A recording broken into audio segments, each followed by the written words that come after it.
que yo te aprecio, pero como un Mercedes que viene de una jornada.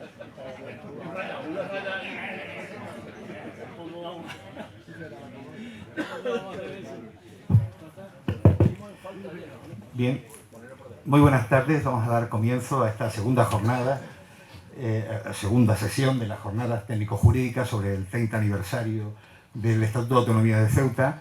Y hoy vamos a contar con un actor de excepción.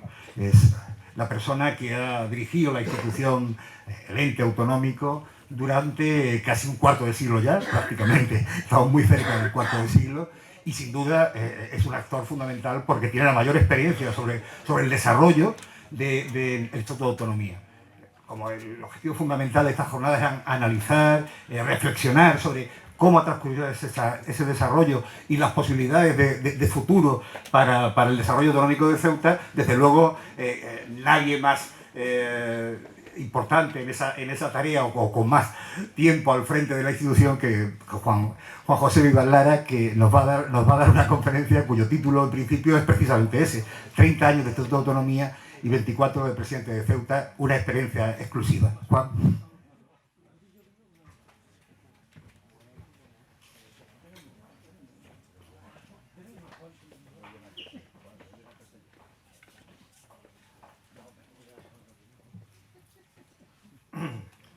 En primer lugar, darle las gracias a mi amigo José Antonio por la presentación. Tiene también el mérito contraído.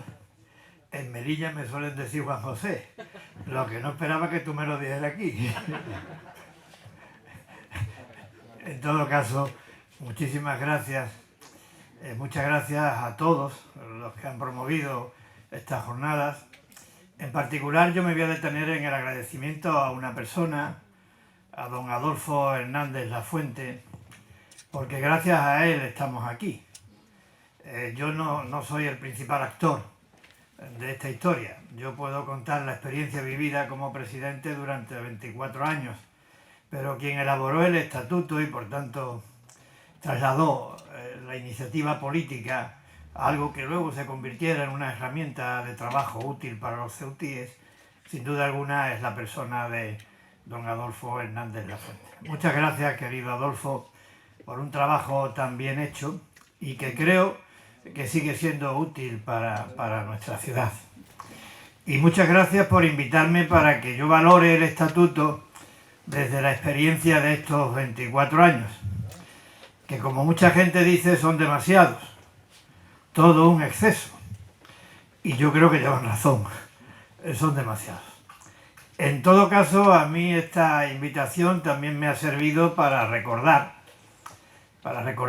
todo lo que ha ocurrido en estos 24 años. Anticipo que no lo voy a contar porque creo que sería aburrido y que no es el motivo. Pero en cualquier caso, si me sirve de experiencia personal para valorar lo importante que es recordar, que es verdad eso que se dice, que recordar es volver a vivir, y eso tiene todavía más importancia cuando se está en el otoño de la vida natural y en el otoño de la vida política, porque uno ya tiene una fecha fijada para decir adiós a la vida política. Por tanto, resulta gratificante recordar este tiempo transcurrido. Y entrando en materia, debo decir que la promulgación del Estatuto de Autonomía de Ceuta significó, y eso creo que es indudable, alcanzar para nuestra ciudad un hito desde el punto de vista del rango institucional, de la notoriedad, nunca antes conocido. Y creo que ese estatus nunca antes conocido, desde el punto de vista político e institucional, tuvo una consecuencia práctica evidente, y es que abrió cauces para Ceuta de presencia, de participación, cauces de comunicación en instancias muy relevantes para el conjunto de España y en particular muy relevantes para Ceuta. Gracias a que adquirimos la condición de ciudad con estatuto de autonomía, formamos parte de la conferencia de presidentes, formamos parte de las conferencias sectoriales de los distintos departamentos ministeriales formamos parte de la Comisión General de las Comunidades Autónomas en el Senado, formamos parte del Consejo General de Política Fiscal y Financiera y son órganos decisorios y relevantes. Yo hacía, con motivo de esta charla, hacía el recuento y he estado, me parece que 11 veces en la Moncloa para despachar o entrevistarme con 4 presidentes de gobierno distintos. Aznar, Rodríguez Zapatero, Rajoy y Sánchez. He asistido a las 27 conferencias de presidentes que ha habido, todas las que ha habido desde la constitución del órgano. He asistido en 6 ocasiones a audiencias individuales con los reyes, 3 con don Juan Carlos y otras tantas con don Felipe. Y creo que no se pueden contar los contactos, las llamadas mías y de los consejeros con ministros y secretarios de Estado. Y quiero decir que, porque es verdad, que este cauce de comunicación, de presencia y de participación ha sido con mayor o menor acierto para poner el interés, para centrar el interés del interlocutor en Ceuta, en el bienestar de Ceuta, en la prosperidad de Ceuta, en el bienestar de los ceutíes. Y como casi todo en la vida, estas demandas en unas ocasiones han resultado exitosas y en otras no. Yo me voy a referir a las que han tenido éxito y que son asuntos relevantes para nuestra ciudad, y lo haré de una manera sucinta, casi enunciativa y por orden cronológico. Y procuraré hacerlo con absoluta neutralidad, habida cuenta el foro que nos convoca y habida cuenta la intención de las jornadas que nos convocan, la sana intención de las jornadas que nos convocan, que no se puede condicionar ni mediatizar por las afinidades o adscripciones políticas o partidistas. Por tanto, siguiendo este orden cronológico, en la etapa de Aznar, decisiones que se tomaron y en la que participamos a la hora de demandar y que han tenido una repercusión positiva para Ceuta, un ambicioso plan de inversiones públicas dentro del cual se inició la construcción de las obras del hospital, se construyó el helipuerto y se renovaron las infraestructuras de producción y abastecimiento de agua. Esto lo hemos dicho muchas veces, pero es verdad. Fue en aquel momento y a raíz de esa renovación, las 24 horas de agua de manera ininterrumpida y el abastecimiento de este servicio tan fundamental sin tener que depender ni del buque aljibe ni tampoco de las aportaciones procedentes del vecino país.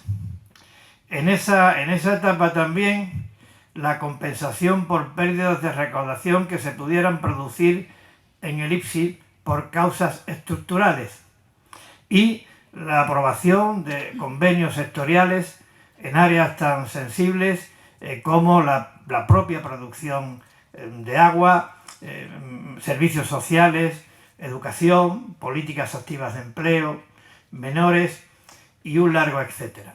Y en esa época también la primera incorporación a nuestro régimen económico y fiscal, porque ha habido varias y de distintos rangos, de las bonificaciones en las cuotas a la seguridad social. Y como se trata de recordar para calibrar lo que al principio decía, la capacidad de influencia que nos otorgó el Estatuto de Autonomía, quiero decir que la construcción del hospital no fue fácil, porque se debatía en si construir un hospital nuevo o arreglar el antiguo hospital de la Cruz Roja. Y tuvimos que ir a Moncloa a decirle al presidente Aznar y que éste decidiera que había que hacer un hospital nuevo. Recuerdo que cuando llamé al presidente para la compensación por pérdida de recaudación del IPSI, le dije al presidente que la llave de los servicios de la ciudad estaban fuera de nuestras fronteras, porque la suficiencia financiera de la ciudad dependía del comercio transfronterizo. Y el presidente Aznar me dijo: habla con Antonio Beteta. Para quien no lo conozcan, Antonio Beteta era el coordinador general de Haciendas Territoriales y arréglalo. El encargo lo arreglamos entre Antonio Beteta y yo, elaborando esta ley de compensación por pérdidas de recaudación del IPSI, que para que nos hagamos una idea de lo que significa, esa compensación cubre a día de hoy el 20% de todos los gastos corrientes de la ciudad autónoma de Ceuta, incluyendo organismos autónomos y empresas del mismo dependientes. Y en el tema de la seguridad social, como siempre ocurre cuando estaba a punto de salir, alguien llama a alguien con mando en plaza del Ministerio de Economía y dice: esto no se puede hacer, porque este incentivo que ustedes pretenden es atípico. Esto no garantiza que se va a mejorar la competitividad del tejido productivo local.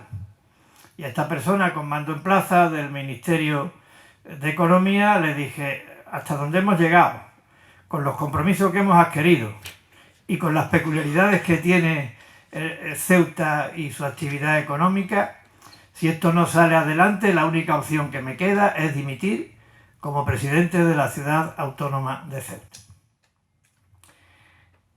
Con Rodríguez Zapatero, la terminación de las obras del hospital, la ampliación de la desaladora, la biblioteca pública Adolfo Suárez, la EDAR, la regeneración de las playas de la Bahía Sur y la renovación, modificación del modelo de financiación autonómica.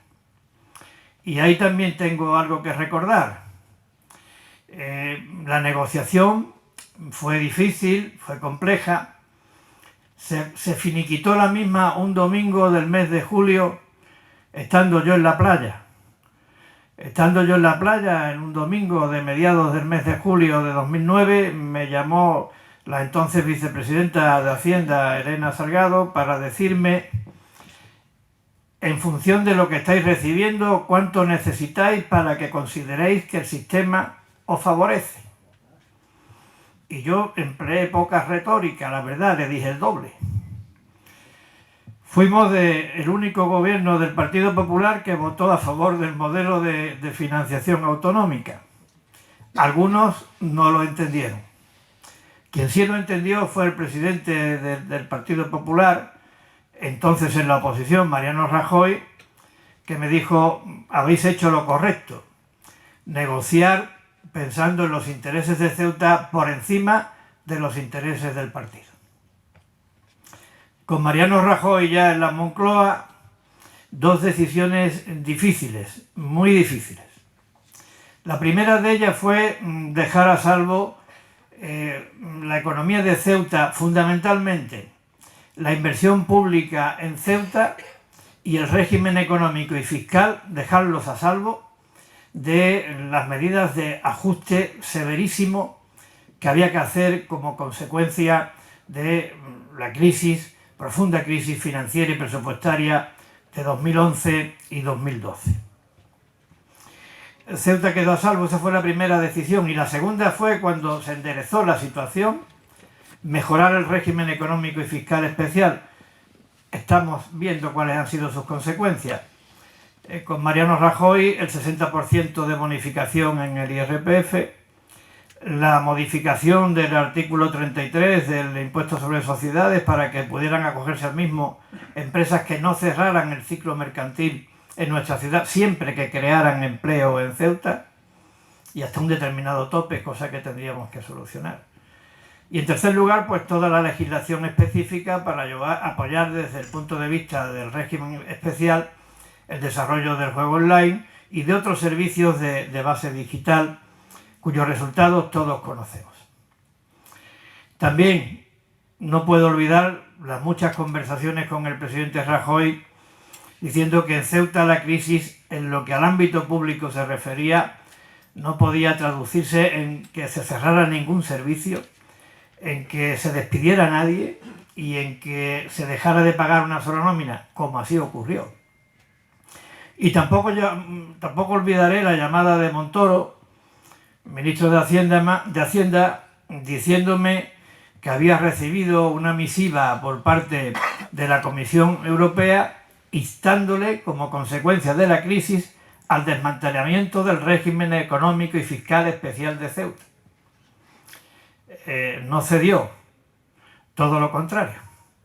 Y aquí estamos.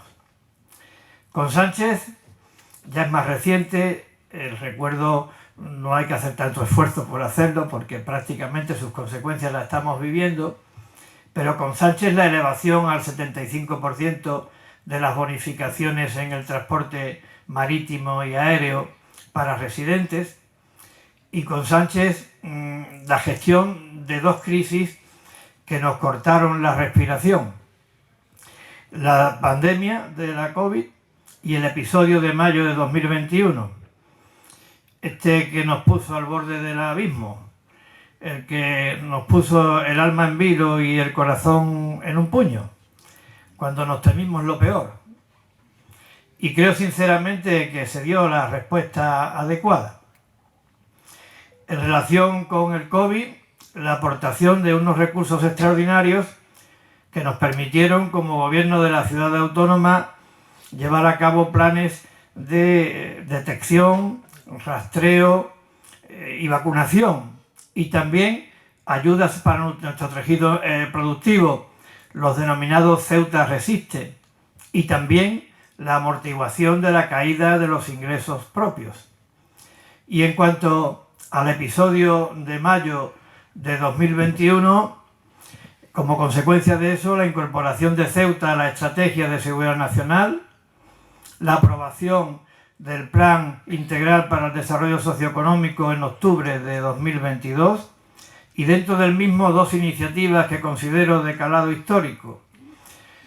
Una, el cable eléctrico que nos conectará con la península, y la otra, la cesión a la ciudad de manera gratuita para la ciudad de 100.000 metros cuadrados de suelo, el equivalente al 8% de toda la superficie de Ceuta y en pleno casco urbano.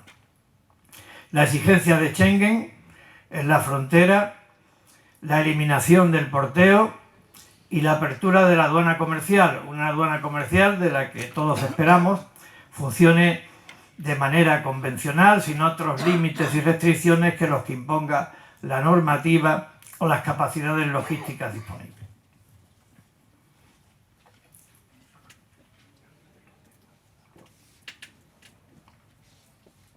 Por razones también evidentes, no olvidaré las conversaciones que tuve con el presidente Sánchez el 18 de mayo de 2021. Una a primera hora de la mañana por teléfono, y la segunda en Ceuta, en el antiguo despacho de la alcaldía.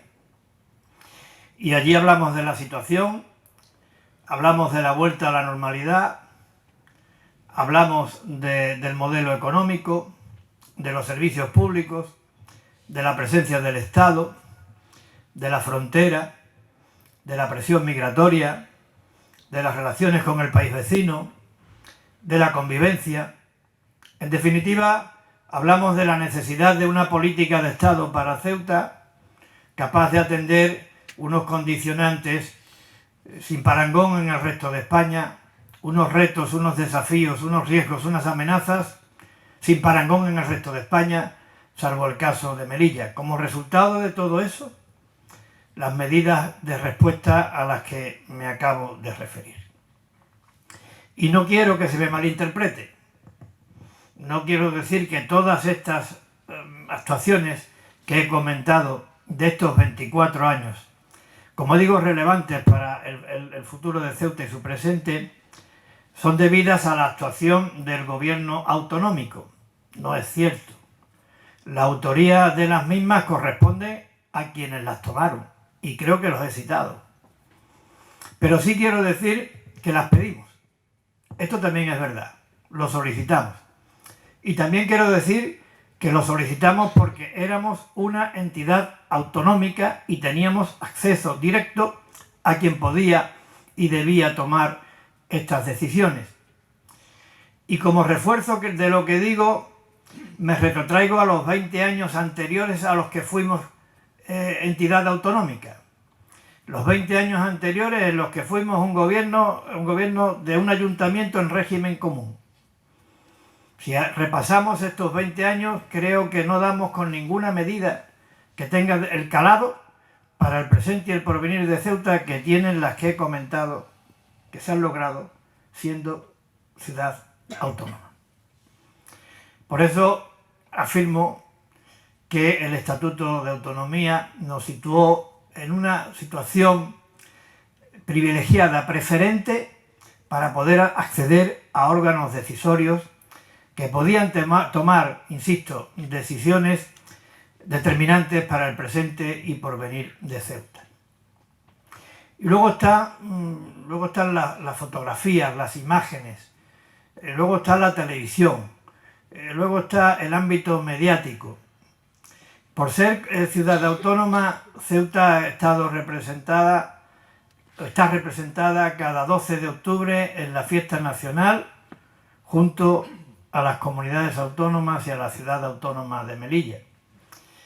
Por ser ciudad autónoma, Ceuta ha estado representado en los funerales de Estado, los que se celebraron en homenaje y como recuerdo y en memoria de las víctimas de los atentados del 11M, los que se celebraron en memoria del expresidente don Adolfo Suárez, los que se celebraron en recuerdo de las víctimas de la COVID. Ceuta ha estado presente en todos los actos históricos que ha habido durante este tiempo en relación con la jefatura del Estado, y ha habido unos pocos. Estuvimos presentes en la boda de don Felipe y de la reina. Estuvimos presentes en la abdicación de don Juan Carlos. Estuvimos presentes en la proclamación de don Felipe. Estuvimos presentes en el juramento de la princesa de Asturias de la Constitución. Hemos estado presentes en todos estos actos. Ceuta, junto a las demás comunidades autónomas y a la ciudad autónoma de Melilla. Y estos actos, cargados de simbolismo, como digo, tienen también un impacto mediático enorme y tienen una cualidad, un denominador común. Retratan la realidad territorial e institucional de España. Retratan la configuración de España. Actos en donde se pone de manifiesto y en el escaparate que lo que dice el artículo 1 de nuestro Estatuto de Autonomía es cierto, es rotundo, es categórico. Ceuta accede a su régimen de autogobierno como parte integrante de la nación española y dentro de su indisoluble unidad. Esto se pone de manifiesto en estos actos a los que me estoy refiriendo. Pero hablando de la experiencia práctica, también creo que yo me debo de mojar esta tarde aquí y ahora en relación con algunas cuestiones en forma de interrogantes o preguntas. La primera de ellas es: hemos hecho un buen trabajo, hemos apurado todas las posibilidades del Estatuto de Autonomía que, siguiendo indicaciones políticas, elaboró don Adolfo Hernández Lafuente, le puso puño y letra a eso. Sinceramente creo que no hemos apurado todas las posibilidades. Creo que existe un margen muy grande, concretamente en los artículos, corrígeme si me equivoco, Adolfo, 13 y 26, los que hablan de la iniciativa legislativa, que prácticamente no ha tenido ningún uso y están muy bien concebidos. Ya depende también de la receptividad que se tenga, pero están concebidos de manera inteligente para, habida cuenta que el Estatuto no nos confiere potestad legislativa, sí nos confiere la posibilidad de proponer que se adopten leyes por parte de quien tiene esa capacidad, tanto en forma de proyecto de ley aprobado por el Gobierno de la Nación como proposición de ley presentada ante la mesa del Congreso. ¿Y para qué? Para corregir cosas que no hayan contemplado las disposiciones generales de Ceuta, las disposiciones generales del Estado y tengan que ver con Ceuta, o para llenar vacíos legislativos, es decir, para regular específicamente cosas que requieran de una regulación específica en el caso de nuestra ciudad. La suerte de casos puede ser muy grande, pero yo me refiero a 4 que considero verdaderamente relevantes. Uno de ellos, la regulación en materia de suelo y urbanismo. Estamos de acuerdo. Otro importante, el de la suficiencia financiera, para que no esté a golpe de presupuesto, para que no dependa de la voluntad política de cada año, para que la suficiencia financiera de la ciudad autónoma esté garantizada con independencia de las coyunturas y en base a los fundamentos que impone y la justificación, los condicionantes estructurales que nos afectan en la cobertura de los servicios. Una ley para eso. Y otra ley para actualizar y perfeccionar el régimen económico y fiscal especial. Ahora la estamos echando en falta para que acompañe ese impulso evidente que en Ceuta se está viviendo de transformación y transición hacia un nuevo modelo económico. También hace falta para eso. Y creo que también sería necesario que tuviera nuestro puerto un tratamiento financiero y presupuestario separado del resto de puertos de interés de Estado de España. Porque aquí hay unas connotaciones de índole geoestratégica que, vuelvo a repetir, solamente se dan en Ceuta y en Melilla y que se deberían de trasladar a una regulación específica de nuestro puerto para que tampoco se dependa de la voluntad política de cada momento. Esto es una manifestación de autocrítica, porque hemos estado gobernando la ciudad el 80% del tiempo de la vida del estatuto, por tanto, si hay algún culpable de que esto no se haya hecho, aquí tienen donde señalarlo, y en cualquier caso, que de cara al futuro se enmiende y se corrija esta oportunidad que ofrece el estatuto y que no se ha utilizado. La segunda pregunta, o la segunda cuestión en la que quiero mojarme, es si la ciudad debe de asumir las competencias en sanidad y en educación. Mi modesta opinión es que no. Y creo que no porque se trata de 2 servicios esenciales, extraordinariamente complejos, de un alto nivel de exigencia y en los que está en juego la igualdad de los ceutíes con el resto de los españoles. Y creo que estos servicios deben estar en manos de la Administración General del Estado. Lo que no impide que en vez de la descentralización se aplique la desconcentración. Es decir, que las decisiones respecto de estos servicios de manera eficaz se acerquen a Ceuta para conocer de primera mano las realidades y obviamente para aplicar los medios que permitan eliminar, neutralizar las carencias que tenemos en ambos servicios. La tercera cuestión sería ¿qué se le podría incorporar al estatuto? Yo creo que el estatuto es también una norma de referencia básica en cuanto a la identificación de cuáles son los pilares de la estabilidad de Ceuta. Y creo que se hizo muy bien porque se destacaron 3 de los que yo considero 5 pilares. Creo que se destacó de una manera clara la integridad y la soberanía de Ceuta y el carácter irrenunciable de la misma. Creo que se destacó de una manera clara el compromiso de las administraciones públicas y en particular de la administración autonómica por velar por el respeto, comprensión y aprecio por la diversidad cultural de nuestra tierra, de nuestra población, que es tanto como decir de nuestra convivencia. Y creo que hay una apelación constante a lo largo de todo el texto del estatuto a la lealtad institucional y a la colaboración entre administraciones. A mi modo de ver, estos son 3 pilares de Ceuta, de la estabilidad de Ceuta. El cuarto pilar, ¿cuál sería para mí? Lo que recoge ahora la estrategia de seguridad nacional. Una mención expresa por parte del estatuto a la obligación de la Administración General del Estado de prestar una atención especial a nuestra ciudad para garantizar la seguridad de Ceuta y el bienestar de los ceutíes. Y la quinta sería dar carácter estructural también al régimen económico y fiscal especial. Esas son las cosas que yo creo que deberían de incorporarse y por las razones que creo que deberían de incorporarse. Y en cuanto a la modificación del estatuto, que sería la otra pregunta, desde un punto de vista práctico, ¿en qué se puede modificar el estatuto para mejorar el funcionamiento de los órganos de la ciudad?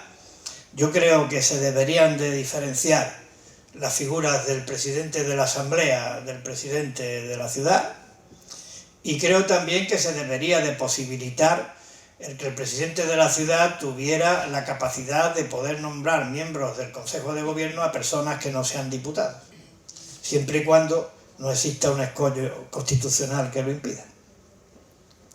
Estas creo que serían las modificaciones que habría que llevar a cabo. También, hablando de las aportaciones del estatuto, y no apartándome ni de la experiencia ni de lo intangible, creo que el hecho de decir somos ciudad autónoma nos ha abierto puertas no solamente en foros institucionales, también en ámbitos políticos y mediáticos. Puedo referir montones de comparecencias en sitios relevantes. Y creo que también ha sido útil porque esto nos ha dado la oportunidad de hablar de Ceuta, de poner a Ceuta en el mapa y de combatir tópicos y estereotipos de mucha índole, pero yo me refiero a tres fundamentalmente que reitero. Y es, en primer lugar, afirmar, creo que poca gente lo duda, pero por si alguien lo dudara, afirmar que Ceuta es España. Y que es España porque lo avala el derecho, porque lo acredita la historia y porque lo quieren los ceutíes, todos los ceutíes. Recen como recen y se llamen como se llamen. El segundo, para poner de manifiesto que nuestra integridad y soberanía no dependen de ningún partido político en particular, que es causa de todos, que nuestra integridad y soberanía están garantizadas por el ordenamiento constitucional y por el Estado de Derecho, por tanto a salvo de la alternancia política. Eso transmite confianza, transmite seguridad y también es contar la verdad. Y en tercer lugar, poner de manifiesto que Ceuta tiene problemas, algunos de mucha envergadura, pero que Ceuta no es un problema, todo lo contrario, que Ceuta es un ejemplo.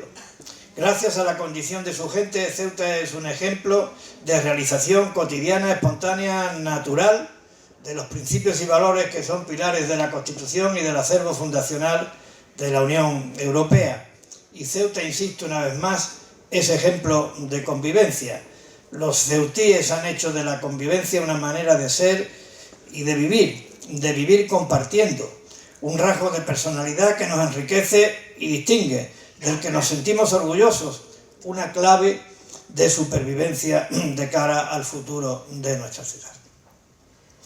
Por tanto, y con esto concluyo, creo que el estatuto ha sido y sigue siendo útil para conseguir el objetivo de seguridad, estabilidad, prosperidad y cohesión social de nuestra ciudad, para lograr entre todos la Ceuta que los ceutíes merecen. Muchas gracias por la atención.